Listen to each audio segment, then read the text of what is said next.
And what he said he saw standing, 20 feet away from him was a 7-foot tall Dogman, right? He didn't call it a Dogman because the term Dogman wasn't popular, wasn't, as, mainstream now as it was 2025.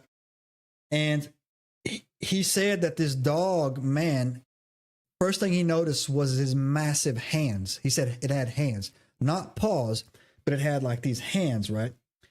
And he said that it was pressing on a tree limb like this, kind of like, it was up on it, and it was just, slowly, bouncing this tree limb like up and down, not trying to break it or not trying to crack on it, but just, pressing it real softly, right?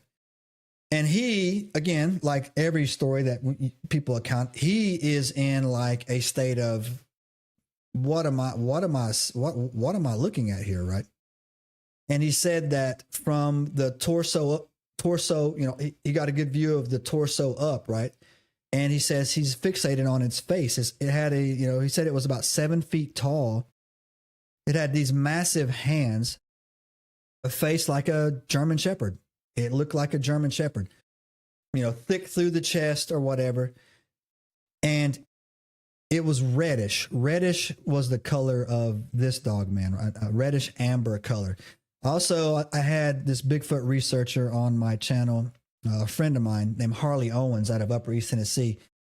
And he told me of a Dogman encounter that he encountered down in Towson, Tennessee, which he was about 45 minutes east of Dollywood or Gatlinburg.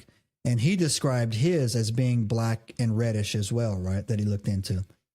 But anyways, you can go look that up as well. It's another EnigmaCast story. But anyway, so what freaked him out is that he doesn't know what he's looking at. Again, this was in 2005. The whole Dogman thing really hadn't took place, right? He wasn't a cryptid guy. He was a paramedic, right? A nurse in a hospital, right? He was a woodsman, don't get me wrong. So, but it's nothing he ever seen before. And he had this flashlight looking at it. He's got this, rifle up in his hand, and he's staring at it, and it's staring at him. And again, he said, then it dawned on him that he could see its breath. That's how cold it was outside. I don't know if you're watching this from, if you've never been to America in the woods, and I'm sure it's like that in other countries as well. When you breathe, you can see your breath, right? We have people that follow the channel in Serbia, so I know you guys know all about that as well. But down in South America, if you're watching this as well, Australia, it gets so cold up here, you can see your breath. So that's what he could see, right? This thing was breathing, right? And it was just staring at him. And he said this encounter lasted anywhere, by his estimation, at least at a minimum of like 20 seconds. It was just standing there, right? And he had, the rifle in one hand, flashlight in the other. And the Dogman just stopped pushing the tree limb, let it flip up a little bit, and then bam, broke out. It just took off to the west, right? Just broke out to the right and took off running.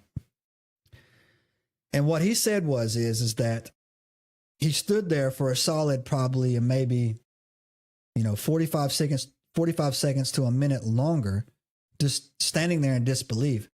But then it dawned on him, right? He said that he could not believe how fast it was, like literally how fast it broke out. And it ran not necessarily entirely on 2 legs. It ran on a combination of 2 and 4 legs, like it was almost galloping, like leaping, away, right? And he was just, not only was he dumbfounded on what he had actually just seen and realized that it was flesh and blood and that it was, breathing, but the speed in which it moved away and the agility also threw him into a, kind of a shock. Subscribe now and turn on notifications to join us on this extraordinary journey into the unknown.